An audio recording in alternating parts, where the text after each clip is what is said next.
This is The Discourse with Dr. Ken.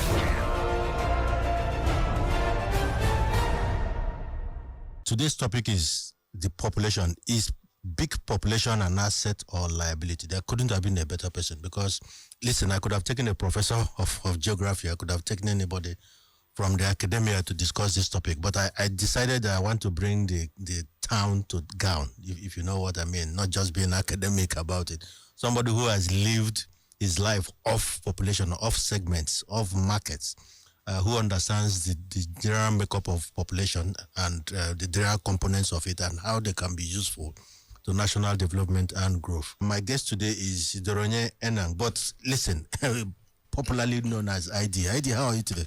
Very well, Doc. Good to see you. It's fantastic. And thanks for having me. Yes, thank you very much. I was boasting. I was telling my cycle today that, listen, you never see anything. Today I'm going to bring ID. They said this ID available is a Sunday or that is going to be busy. I said, don't worry. I know how I'm going to invite him. And I sent the invitation and I'm happy you took it.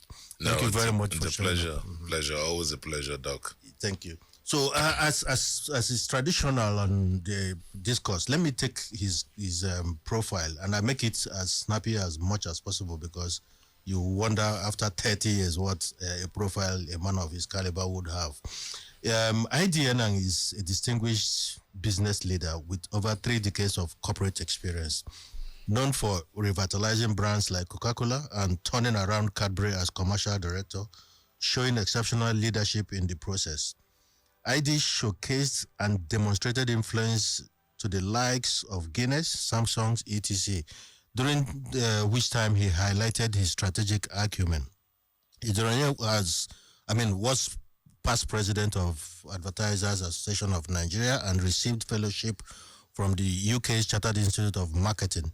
His role as executive resident at the prestigious Lagos Business School underscores his commitment to education and mentorship. He trained, of course, as an economist, but has an MBA in marketing. ID has expertise in strategy, business management, and organizational design. ID ENANG has unwavering dedication to mentorship and public service. Now, the area I emphasize mentorship. I know that you have this program, isn't it? You know what a coach you are. What was the inspiration around that? Well, Doc, to be honest, I think that's when I discovered my life purpose. Okay. And way back, I'd say 2003. Well, reality didn't come to life until 2008. Oh, okay. And I put a lot of that in my book, In the Grip of Grace. I'll save the time. And so when I got to grips with the fact that God wanted me to mentor a generation, I didn't understand the how. I didn't understand the format it was going to take. And so 2008 was a pivotal year. Okay. That just, God just brought the right people to be able to help me sharpen it. Okay. And Corporate Sherpherds got birthed January 2009, and it was very divine. The name was divine because I started shopping for what would it intend to mean. And when I woke up January 3rd, 2009, and I got that name, in fact, it's a joke between my wife and I. She said to me, isn't that the corporate, she was thinking corporate guards. And I said to her, no, that's Hakim Bobola, that's my Egbon's place, not mine. But we got it registered, and from that time, I started the process of true mentoring and setting up seminars. Then April 1 kicked off with Navigate with ID on radio. That's when I started, and it's that's been 15 years, I would say. No, 15 years already. Yeah, time flies. Time flies. Oh, time flies. Fantastic. I've known ID since forever, but known him for good, And I was particularly pleasantly surprised that he could eventually perch on and land in the area of mentorship, which is what a lot of us, especially in our demographics, talking about population, should be doing. The question is, what have you given back? It's not always what do you want from Nigeria? What has Nigeria done for you? Correct. We've benefited. Some of us went to school properly. Government provided those days. We benefited from it. We had fantastic career. So the question today, if you are within those demographics, what are you giving back? And you have seen how ID has managed to put an infrastructure and a platform together that will help him do that. So the topic for today is big population an asset or a liability? And let me start this way. You see, ID, the Nigerian potential is in no doubt. You see, I'm even tired of talking about potential, because when a man is 60, 61 and you're talking about potential, then there's a predicament there, isn't it? However, the frightening challenge that Nigeria faces against the enormous potential surmises that we have an urgency. And what is that urgency? It goes into the question I want to ask. Is Nigeria a rich or poor country? Doc, I won't classify it as a trick question, but I think it's a question that behoves certain perspectives. If you're looking at it from resources, natural resources, Nigeria is a very, very rich country. Okay. Now, when you're looking at the quality of the manpower to harness those resources, then we're poor. You're a poor country. Okay, so you see, I like that dimension, because anybody who wanted to give me a flimsy answer, just like I hear on the street, they just say Nigeria is a rich country, and we pride ourselves. 220 million. Some even say 300 million under 10 years. In fact, I query those numbers. How do we even get up to 200 million in the first place? I still query it, because you travel, especially in the northern part of Nigeria, for 4 hours, you don't see any residential settlement. So you wonder where we got those population from. And we have a high mortality rate. Childbirth is an issue, the death at childbirth. So if you put all that together, those of us who read basic economics know that. How did you get up to 200 million? So I think it's questionable, and it's a population number that I think that came to end through a political means rather than something scientific. But having said that, so we've crossed that. So depending on where you look at it, Nigeria could be a rich country, or a poor country. So we need to make it a rich country, isn't it? So number 2 question would be, with the unbridled population growth averaging 3.5% and an economic growth slagging in the lower 2% percentile, what is the use or value of a huge population then? You know, when I look back at the original frame that you said, a big population, whether it's a blessing or a curse, and in my head, I was saying, Dr. Ken is going to come through several doors. Yes. The Dr. Ken I know will not be that direct. Yes. That could be. I think I'll start from that perspective. Please. And then I'll say, look at 2 countries, India and China. Okay. I mean, the population of India and the population of China tells you clearly that it's a blessing to have a good population, but it's the human capital. And, that economic value of the ability and the quality of labor that will influence that productivity is what I think is very much missing. And if you go by the context in which you've placed it, Doc, I don't think we've done well. We started off well. Okay. But I think somewhere along the line, we missed it. And why do I say we missed it? We missed it because we do not actually believe and understand the essence of numbers. I always tell people that in my business world, numbers speak. If you put numbers, either in terms of a trend, if you do not have an analytical mind, if you don't understand the essence of planning, numbers will exude you. They will probably, you just look at it and say it's just a number. And I think we've been unfortunate to walk in the spiral where people see numbers and they want to use it for other means. So until we sit back and we begin to look at the quality of our numbers, then things will get better.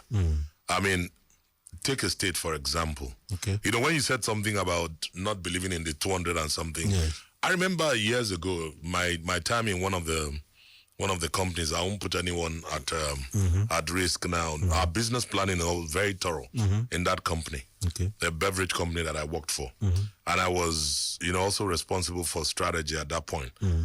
We, quote and unquote, you wouldn't believe this, we always scrape off and we'll say, we didn't use the word kill, but we'll say we need to kill some. Set aside. Yeah, we'll just put some numbers aside and say, this thing is 150 million, so they say. But in the real sense, this number is looking like 90. Yes. So, and then someone says, well, how would you have just killed 60 million people? I said, they don't exist. Yeah. Okay, let's make it and say it's 120. But when you look at the 120, because then we had other markets we're looking at within sub-Saharan Africa, you realize that when we index it, a small country like South Africa, and I say this with every sense of duty, South Africa, as long as I've been in corporate and I've known, it's always a #1 market in Africa. Most cases. Why? They have a smaller population.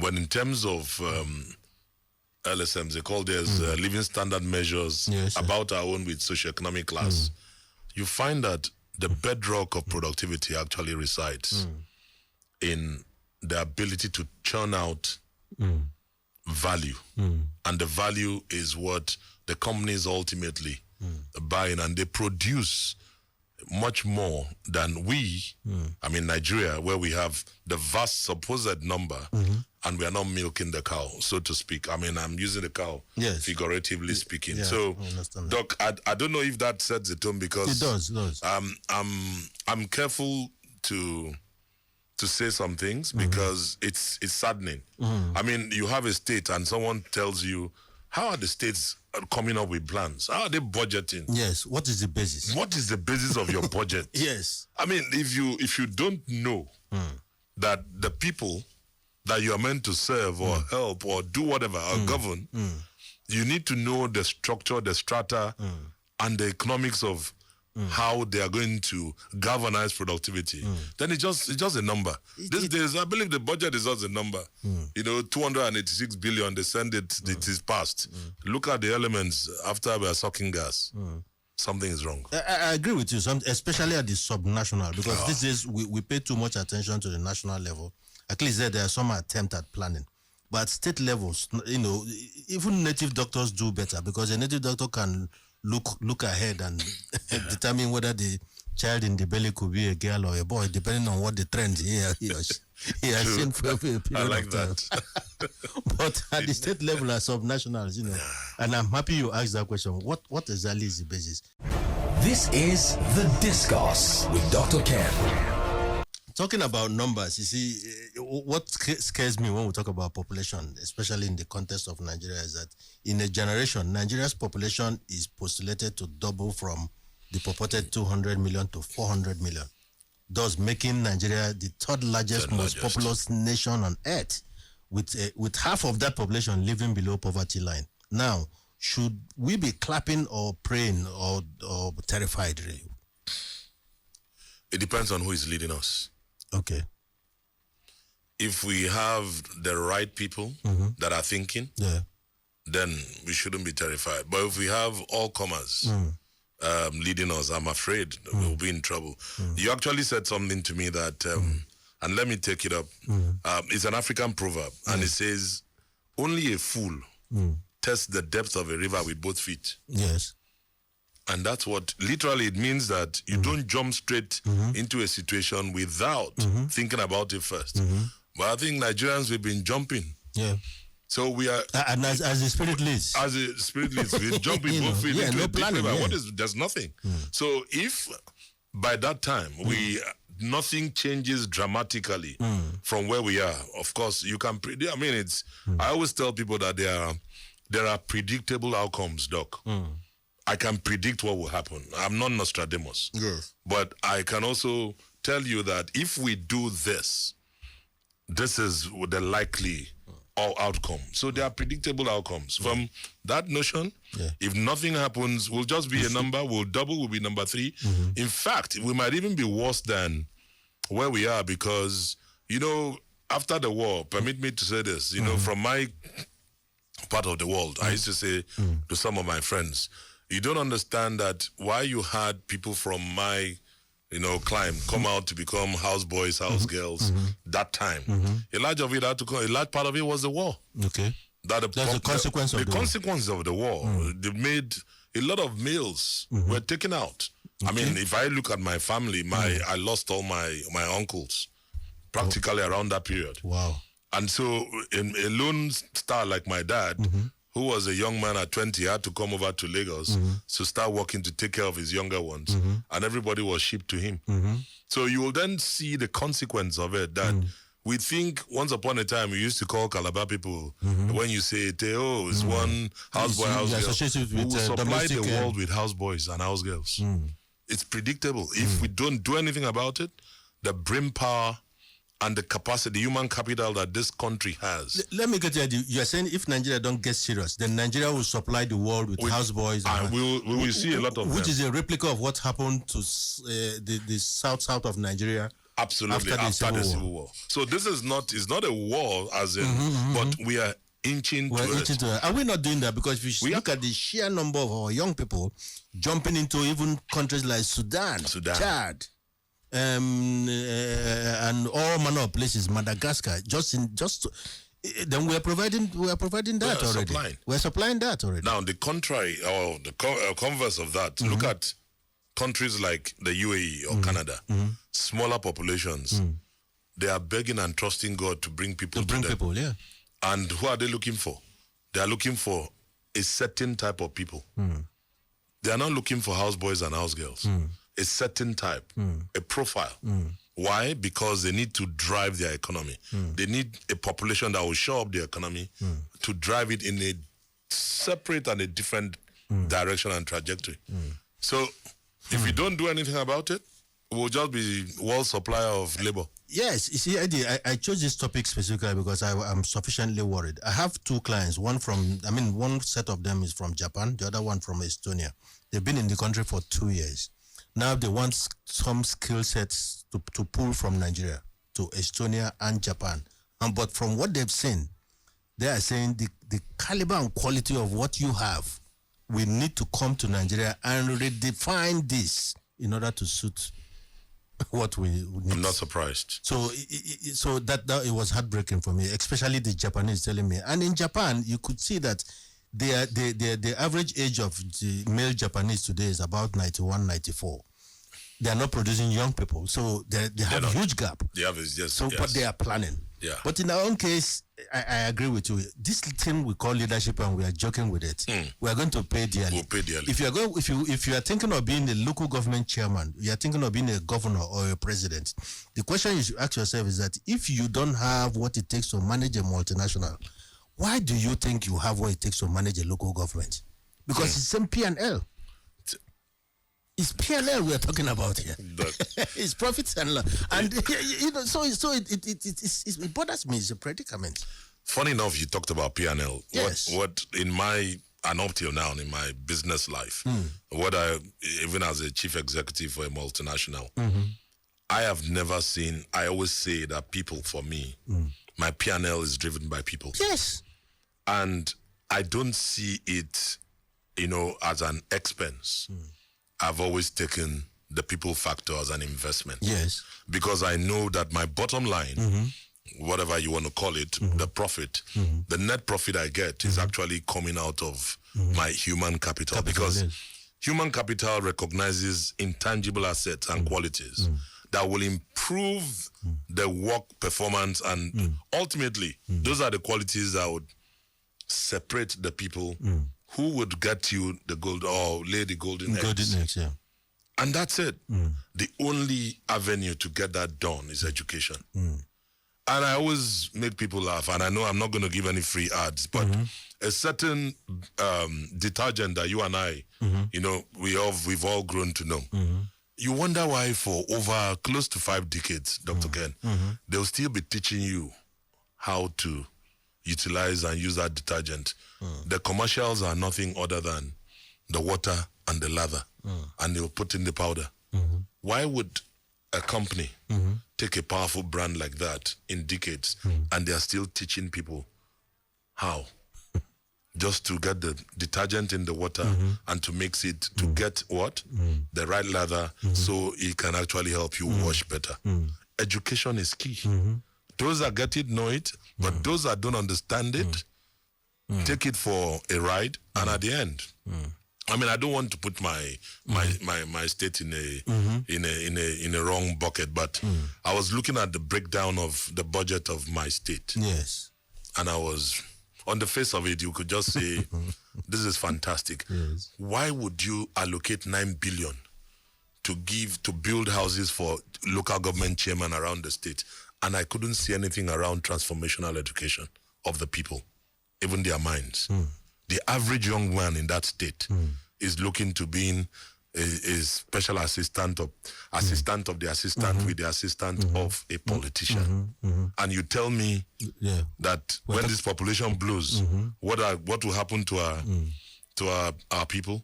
They will be glorified. It will be housemanship, by the way. We'll call it housemanship. It won't be boy. This is The Discourse with Dr. Ken.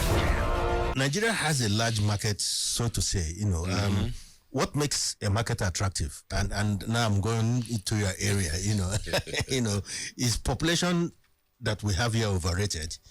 Is it the size of the population or the purchasing power of that population?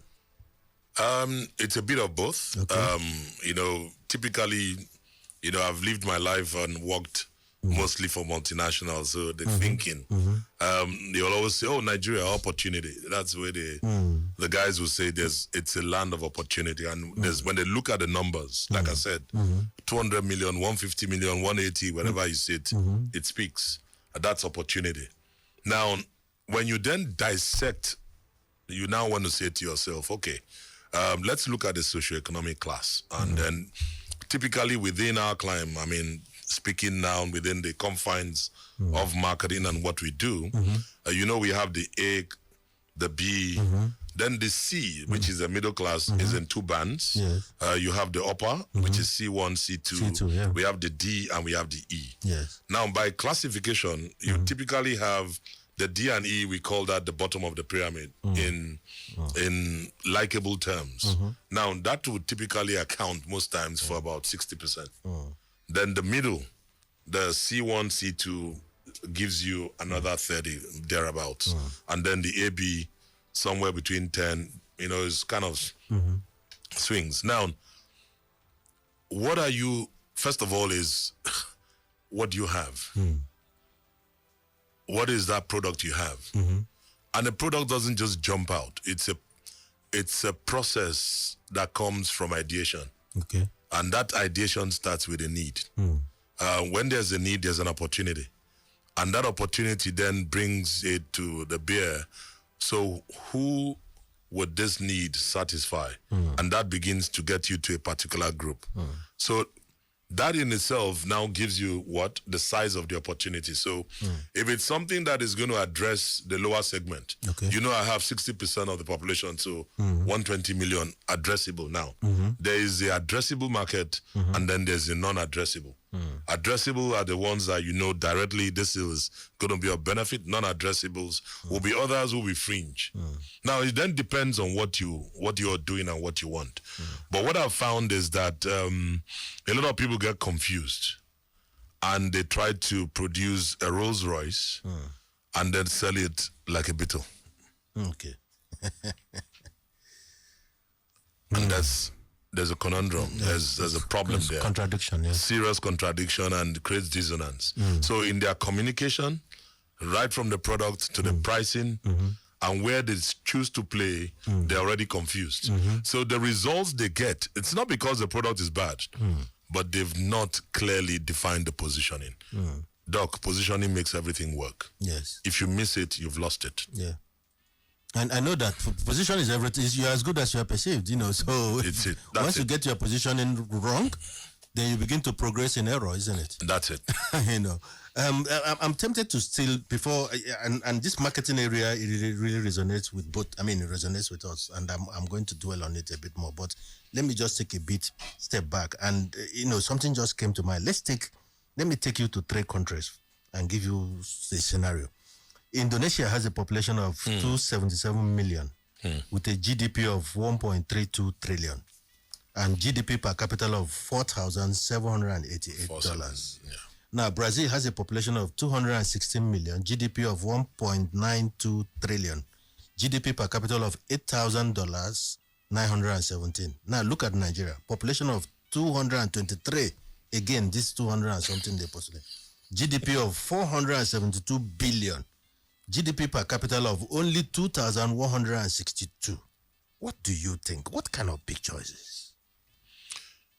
First of all, it's to look at the definition of gross domestic product. It's productivity per head. Yes. I mean, take your population. So you can see our productivity. So we have a massive crowd that have gone to the football match, but only 2 paid. Only 2 paid to get into the stadium. Yet to tell you, it's a 60,000. A 60,000. Yeah. The crowd is full. The stadium is full. Folks outside. Okay, show me the money. They'll tell you, oh, okay, it's only we have money for 10 people only. So what happened to that mass crowd I saw? Productivity, and it's back to what you'll find. And it's sad enough because we have not really. I believe we've been majoring in minors.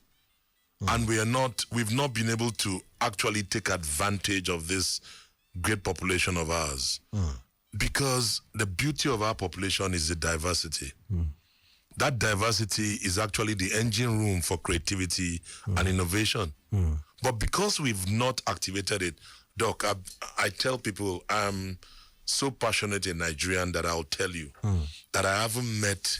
I've been around a bit. Oh, yeah, sure. And I've also had the privilege, to walk around countries, travel around. Yeah.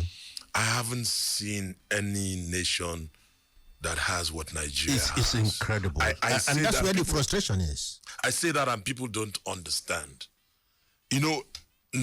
Nigerians, all they just need is just that steer. It can be a great market to sell products for manufacturers, but I tell you, it is by no means the best place for economic prosperity. But we have kind of somehow lost it because we are now more of a beggar nation than a frontline nation. And it's a function of, the thinking, the way we are led, because the liability now is because we are poorly led, we don't realize we are having a serious humanitarian crisis. That is what is waiting to happen. What we're experiencing now is a child play. It's a dog and pony show. It's a child's play compared to what will hit us. Possibly come, yeah. What will hit us. And if people don't really understand what to do and how to go about it, then there's a problem. And I sit back and I say to myself, what will make the difference? Doc, I schooled in this Lagos. Yes, my parents were civil servants. So they sent me to St. Catherine's model school. At St. Catherine's, there in Faremi Street, in Joelegba. At that time, I'll tell you, there were schools, there were primary schools, public primary schools. There were primary schools like Ladilak, Apapa, where they had trade center. Those of us that went to nursery schools, we didn't have the benefit of excuse me, technical skills. But when we get to the point where the rubber needs to hit the road, some people were already skilled in certain crafts at the young age. And I had friends who went to Ladilak who started building cars. Wow. Then in Samshonibari, where we stayed in Sule, they went to Ladilak. How? They had a section where they had carpentry, blah, blah, blah. We have totally negated all of that through our system without realizing it. So when you think about it, regardless of the strata of the society, there was something for every level. My father's time, they had men who went into farming. Yes. Just thinking about my grandfather with the I mean, that made the man also run around to have extra hands, of which, the liabilities still come back. Oh, yes. Because when you marry more, and when you go, somebody has to take care of your liabilities. But that said... Because you outsourced. You outsourced more than... you outsourced more than. Yeah. And, my dad turned 89 yesterday, so I was teasing him. Oh, fantastic. I said to him, you know what? I said, your that's my granddad now. I said, your father will be looking down and saying...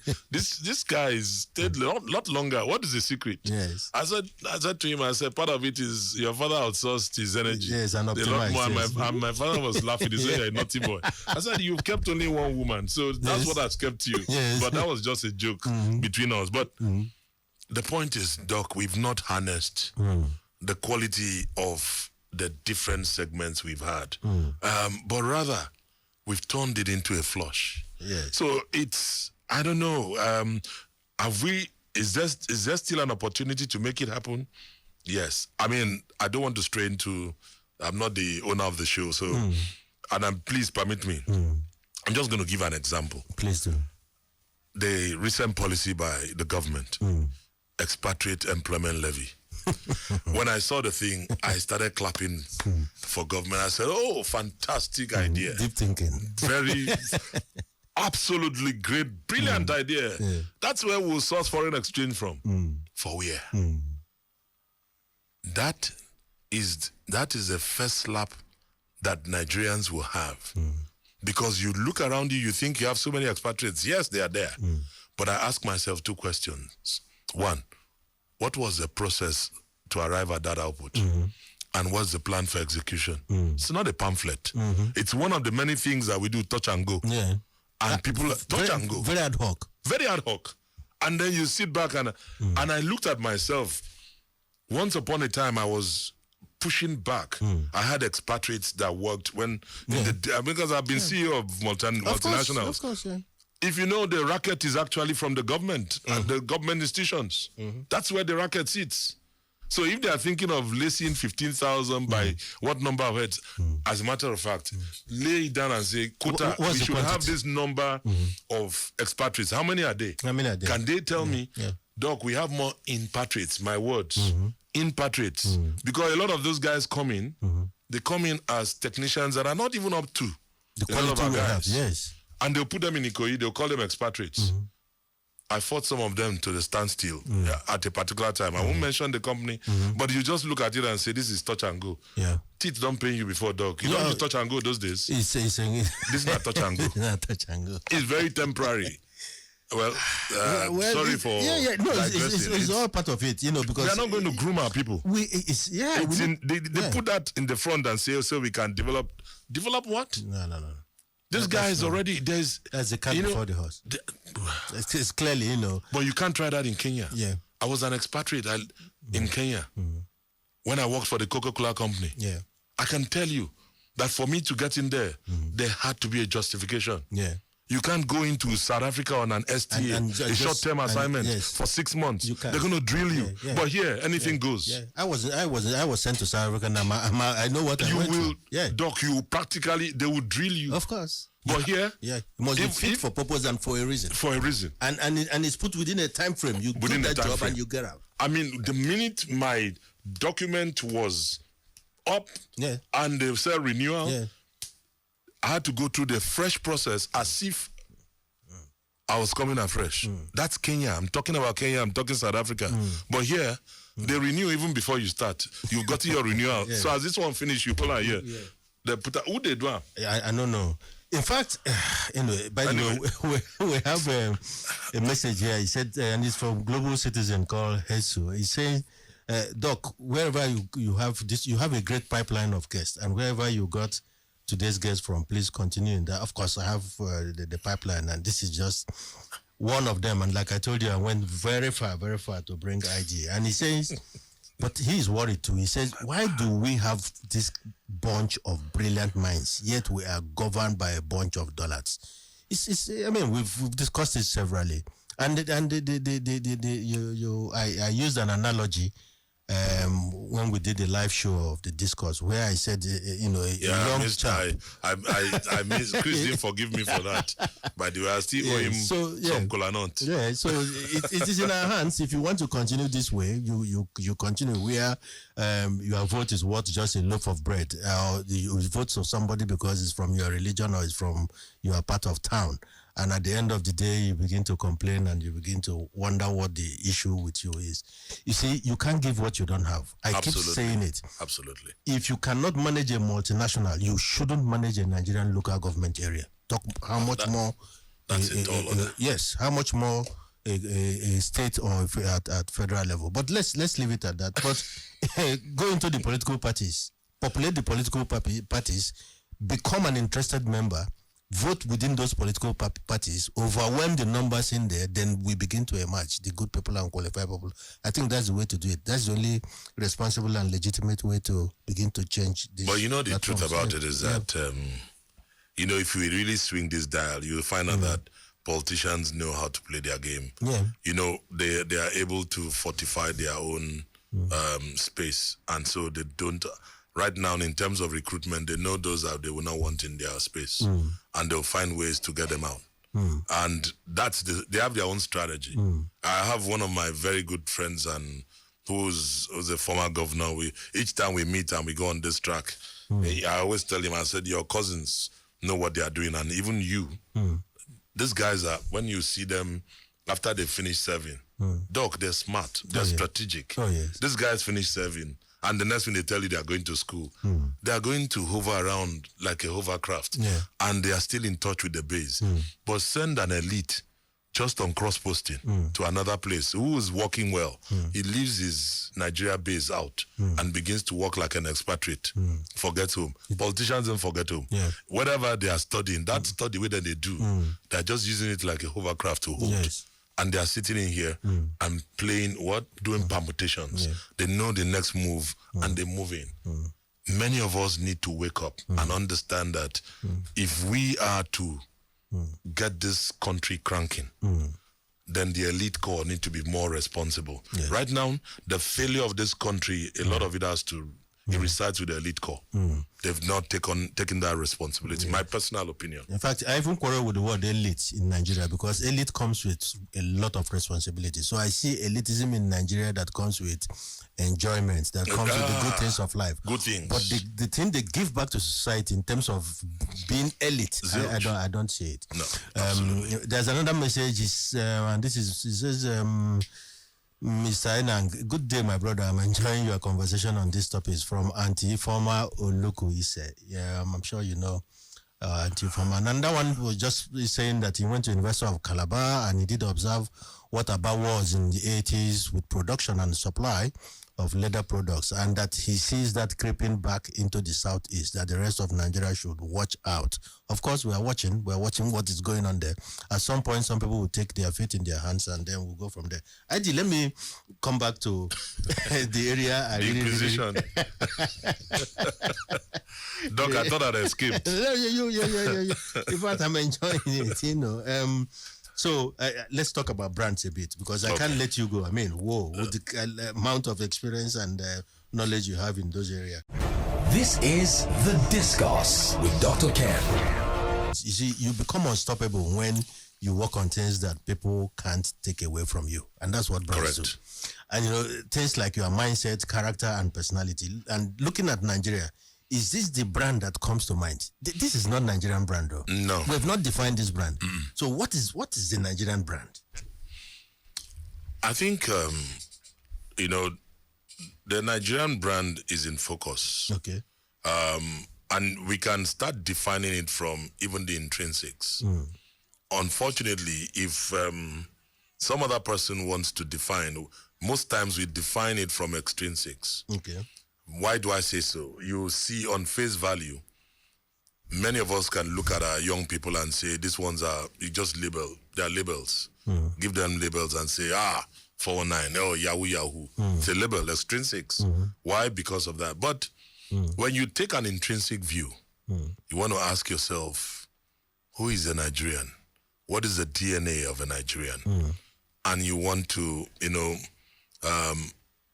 dissect or dimensionalize that, you'll begin to see that there's certain things you cannot take away from us as a people. One of the things that I know that we have is drive, energy, innate passion. Yeah. So if you want to take a Nigerian I'll use a Japanese concept. Okay. What does a Nigerian love? You'll be able to see what Nigerians love, and you can actually begin to define it from there. What does the world need that Nigeria can supply? You will see what Nigeria and Nigerians can supply. What are Nigerians good at? And what can Nigerians be paid for? You see, those four will define a kind of DNA wherein you'll intrinsically, pull out what a Nigerian can be. And to make that happen, you then need to channel a form of, I don't want to call it research, but I would rather use the word investigation. And that investigation will take varied dimensions. One, hey, Doc, I love the military. I use the military to teach. I do everything because military discipline, strategy, and all of that. But one thing I love about the military is the use of psycho-ops. Psychology is a big piece. When you are able to get into someone's mind, you will know. So if I can infiltrate your mind, I will tell you, Doc, this is who you are. I can estimate what your next 3 steps will be. And do what? I can then infuse content that will allow me influence you at the end here. So whereas we are looking around the Nigeria we want, we've not infiltrated.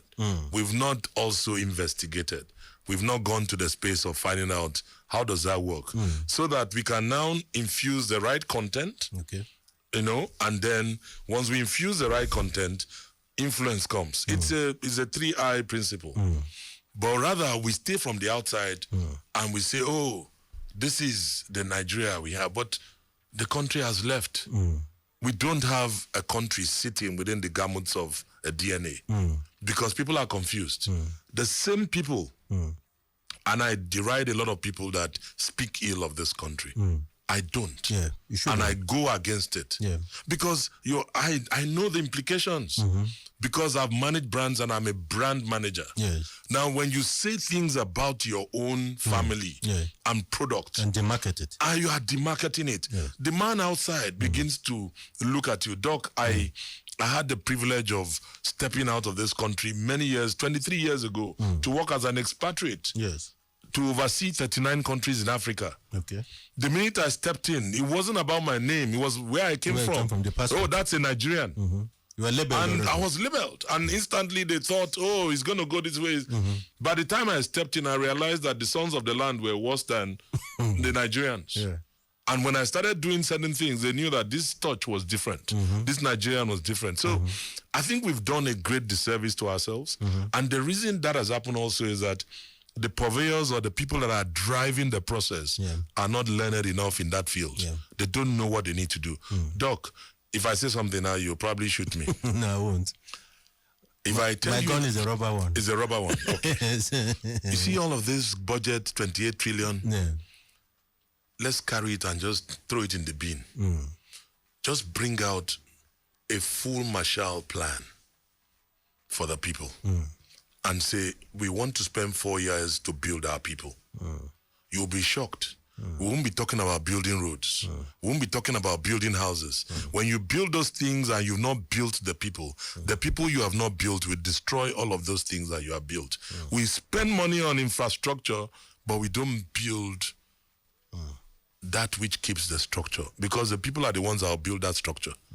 And why do we think people vandalize? They will vandalize it. They will spoil it. They will destroy it. Because you know what? So I don't know if I've answered your question. Yeah, but you have. know, I was, yes. Thank you. You were deliberate because I really wanted to pull out this brand thing because I hear people talk about brand very loosely. And that irritates me. You see, brand is not when you repaint your office or you change the color of your building or you change the chairs. You say you've rebranded. I don't understand it. In fact, even the word rebrand amuses me. It's either there's a brand or there's no brand. No so brand, you can't rebrand. No, you can't. So it has a DNA, it has architecture, then it has personality. Then before you communicate it, it's as simple as that. So I was deliberate, and I'm happy you have literature. Let me, because we have like 10 minutes to go. But talking about population, let me just share with you how I've segmented it, and just a casual attempt, and I did it on a weekend, so I was very mild with it, So you see, in character and temperament, the typical African, especially Nigerian race, is happy, thriftless, excitable person, lacking in self-control, or discipline and foresight. Will this be the picture you see among the Gen Zs? And after the Gen Zs, I'll talk about the other segments, because 60% of which of them, this is what promotes our population. So is this the picture you see? People who are happy, thriftless, excitable person, lacking in self-control, discipline, and in some cases, foresight. Yeah. I tend to align with that. You align with that? Yeah, for the most part. Yeah, I was deliberate when I defined that, and it's not just to bring any category down. No. So it is for them to understand that they are big part of our population, and if you are like this, then you are not the leader we are looking for. We are looking for leaders, and this is not the characteristics of leadership. Now let's go to another category: the working class of the Nigerian population between 30 and 45 years, for example. Have been described as the following. They have thoughts that are concentrated on events and feelings, or feelings of the moment, in fact. Yes. They suffer little from the apprehension for the future or even grief for the past. Wow. Again, we're looking for leadership from this segment of people because they blame everything on the past. The older people, listen, we've had Federal House of Rep Speaker who was 38 or 39, and we saw how he managed. In the current dispensation, we see what the young ministers are doing and what their resources. Governors too. Now, let's look at our own demographics ID, which is 50 to 60 years, or even above. They lack the power of organization. They are conspicuously deficient in the management and control alike of men and businesses. Do not provide modern-day leadership. If this is true, what manner of population are we bragging about in Nigeria then? Doc, Doc, you've dissected it very well, and what I think we need to do first and foremost is what you painted. Permit me to say, is our current reality. Yeah, those are the reality, the categories of the pockets of it. Yes, current reality across segments. Now we need to say to ourselves, what do we desire? What do we desire? What is that desirable outcome? And if we take it by segments, you will now find that a particular segment will be the galvanizing force. Yes. Whilst another segment will actually have to provide the leadership. Without hindsight, there can never be foresight. Yes. So you can never do without the older ones. The older ones are meant to interpret and give a direction.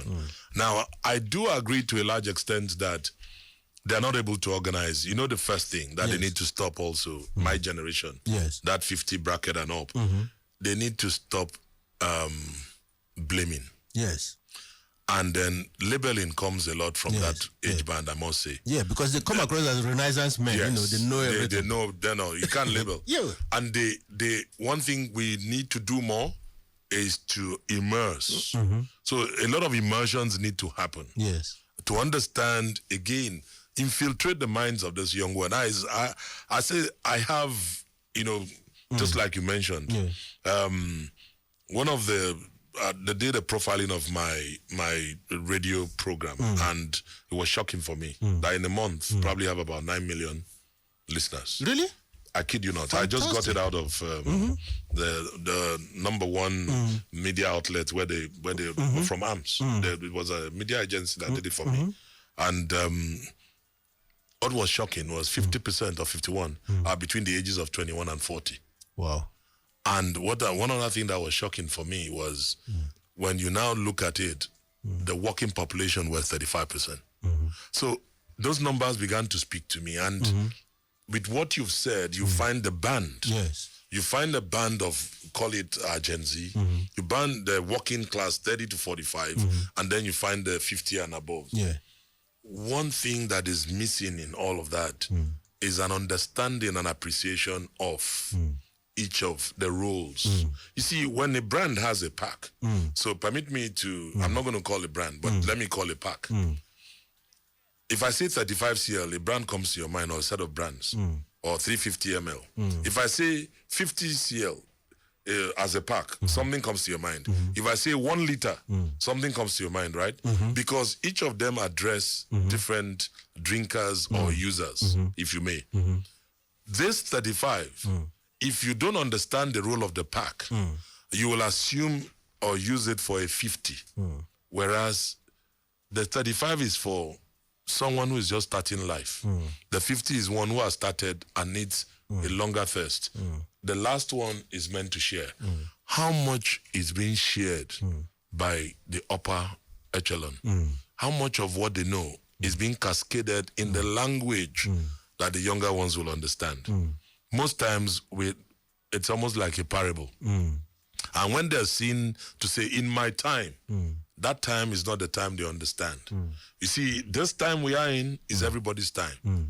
We now need to cast it in a way that there's a common understanding and there's a common lever on which every joint will supply. Otherwise, we'll start seeing ourselves as, this man is an old man. But the old have a lot that you need They have a lot for to offer. sustainability. Of course. You know, if you don't know, they will tell you from experience. Yeah, because experience without innovation is void. But innovation without experience is blind. It's blind. You know, so I get you there. ID, you have really taken me on a very good jolly ride. This is The Discourse with Dr. Ken. I can't leave you without asking this question. Why Doc. are multinationals struggling in Nigeria today, ID? Just in a minute or so. What's your take? Why are they You want my honest opinion? Yes. Multinationals are struggling because part of it is it's a leadership problem. Multinationals, that's why the policy, I support it in a way. And if the government needs a direction, I'll give them insights, but they'll pay. It won't be free. If you check across, multinationals tend to have the leadership, you can call them foreign, which is good. That's why they are multinationals. Okay. But how much of the bench is being prepared to take over? You see, local ingenuity, indigenous knowledge, you cannot take that away. Okay. If you are going to make it well in a land, the locals must have a strong play and a belief system. The second thing also that they are not is repatriation. Repatriation, whether you like it or not, is a big agenda. It's a big agenda, okay. Very few multinationals have come to stay. Nigeria, and indeed Africa, is not the kind of place you come in and you are there on the short haul. You must be here on the long haul. Because that long haul would allow you over time, balance in, balance out, hills and valleys. But some of them are in a hurry. They want to close out because of VCs. Venture capitalists have said to them, let's get in, get out. Nigeria doesn't work that way. Nigeria is not a country for VCs that I'll just come in 3 years, you sort it out. You can't determine what's going to happen. One policy, you are off. So many come with mindsets, and that's why I want to land there, Doc. I have so much to unpack on that, but there's no time. I know. But I'll tell you why multinationals, and most of them are doing well because of mindsets. The mindsets have become mind traps. And mindsets have become mind traps. Okay. And they are sitting on mines. Oh, okay. So what happens is when they get on a mine, a land mine, boom, what happens? The next thing, they want to scurry out. Yeah, they scamper. But you scamper for safety. And everybody begins to take a position. But there is a way to go about it. Sometimes you can foresee this. I mean, I'll tell you, a certain multinational that I worked for, I sat back before. If I talk about the period now, people are going to know the country I'm talking, the company. So let me take out the period. I sat down and I went to the head office. I was CEO, and I said, guys, we need to start. We need some M&A. Let us buy out some companies here. Come in, take it up, prepare the way, and make things work. I went to the extent of getting a JV done, signed it through. Not long after that, there were issues, but they were not ready to take it on. Why? Because they didn't think Nigeria was going to give them what they wanted. So they have mindsets. They come with a lot of mindsets, and even the expatriates that come, they're coming with a purpose. A purpose. It's once the guy is done 2 years, he's already they've lined up the next guy who's taking over for a different purpose again. And they will now post a Nigerian to some other far country. From that far country, they'll bring him to a near country, and they may not bring him back to the country. Yes. So. It's a story for another day, Doc. Okay. If I go into that part, I'm not sure my multinational brothers will. When they see me, they will love me. Okay. But here I am. Yes, thank you very much. There are a lot of messages here, but I'll just take one as we are wrapping up. And this is from Dr. Ike. Dr. Ike is a medical doctor. Oh, okay. But he's very, very impressed by your presence and the input you've had today. Thank you, Doc. He said this is a very sound, knowledgeable guest you have today, more like all the others.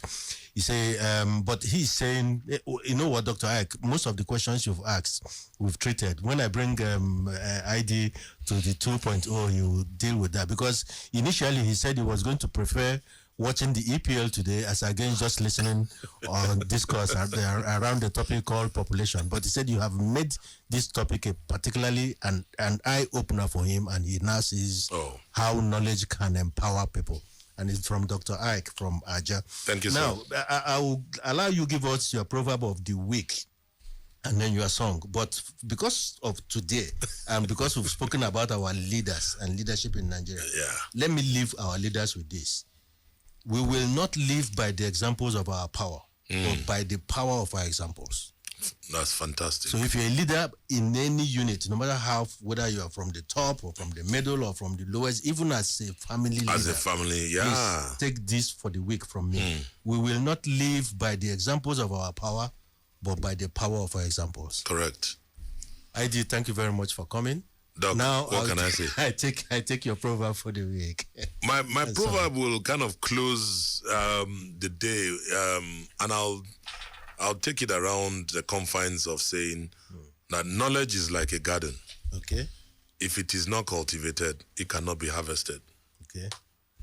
So knowledge is like a garden. If it's not cultivated, it cannot be harvested. Cannot be harvested. So let us cultivate that knowledge. Let us garden it.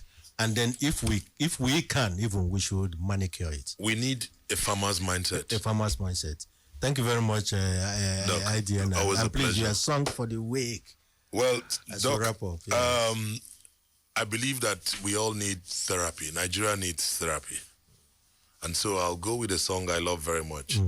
Heal the World by Michael Jackson. Michael Jackson. Thank you very much out there. And that's it on The Discourse with Dr. Ken.